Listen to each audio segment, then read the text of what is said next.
و من تنهایی نیکو بزرگ کردم و آموزشش دادم.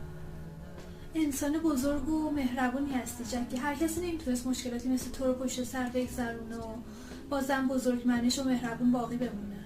لطف داری.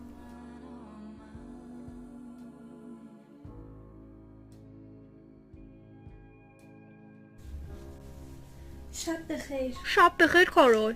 شب کاری خوبی داشته باشی. فردا شب میبینمت. شب تو هم بخیر.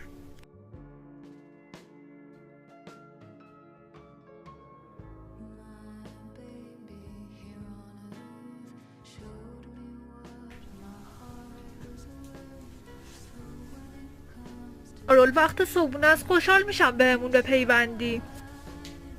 صبح بخیر نیک. صبح بخیر جک. صبح بخیر. حالت چطوره؟ صبح بخیر کارول. خوبم. تو حالت چطوره؟ این برای